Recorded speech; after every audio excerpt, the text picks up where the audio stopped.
لبنان کا سب سے مالدار آدمی ایمل البستانی تھا۔ اس نے اپنے لیے ایک خوبصورت علاقے میں جو کہ بیروت کے ساحل پر تھا قبر بنوائی کہ مرنے کے بعد مجھے اس قبر میں دفن کیا جائے۔ اس کے پاس اپنا ذاتی جہاز تھا اور جب دھماکہ ہوا تو وہ جہاز سمیت سمندر میں ڈوب گیا۔ لاکھوں ڈالر خرچ کرنے کے بعد اس کے جہاز کا پتہ تو چل گیا لیکن لاش نہیں ملی جسے اس قبر میں دفن کیا جائے جو اس نے اپنے لیے بنوائی تھی۔ برطانیہ کا ایک بہت زیادہ مالدار آدمی ایک یہودی روت تشلر تھا۔ وہ اتنا دولت مند تھا کہ کبھی کبھی حکومت اس سے قرض لیتی تھی۔ اس نے اپنے عظیم الشان محل میں ایک کمرہ اپنی دولت رکھنے کے لیے مختص کیا تھا جو کہ ہر وقت سیم و زر سے بھرا رہتا تھا۔ ایک دفعہ وہ اس کمرے میں داخل ہوا اور غلطی سے دروازہ بند ہو گیا۔ دروازہ صرف باہر سے کھل سکتا تھا، اندر سے نہیں۔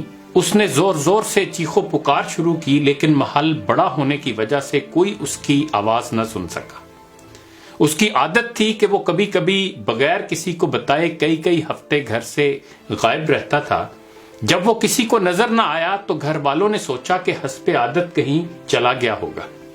وہ برابر چیختا رہا یہاں تک کہ اسے سخت بھوک اور پیاس لگی۔ اس نے اپنی انگلی کو زخمی کیا اور کمرے کی دیوار پر لکھا، دنیا کا سب سے مالدار آدمی بھوک اور پیاس سے مر رہا ہے۔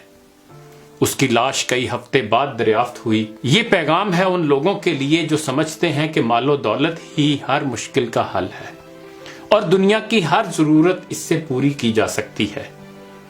دنیا سے جانا ایک بڑا حادثہ ہے لیکن ہم نہیں جانتے کہ کب، کیسے اور کہاں جانا ہے۔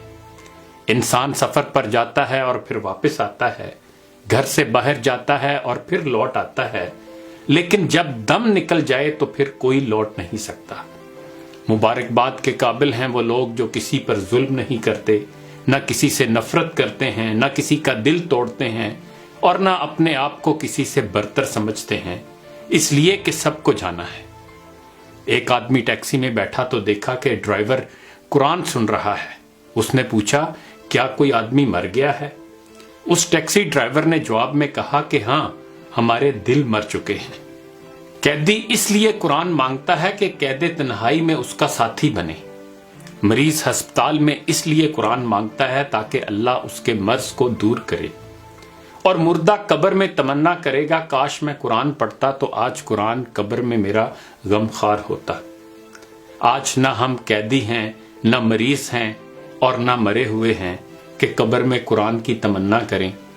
قرآن آج ہمارے ہاتھوں میں ہے، آنکھوں کے سامنے ہے، تو کیا ہمیں اس بات کا انتظار ہے کہ ہم ان مصیبتوں میں سے کسی ایک مصیبت میں گرفتار ہو جائیں اور پھر قرآن کو طلب کریں؟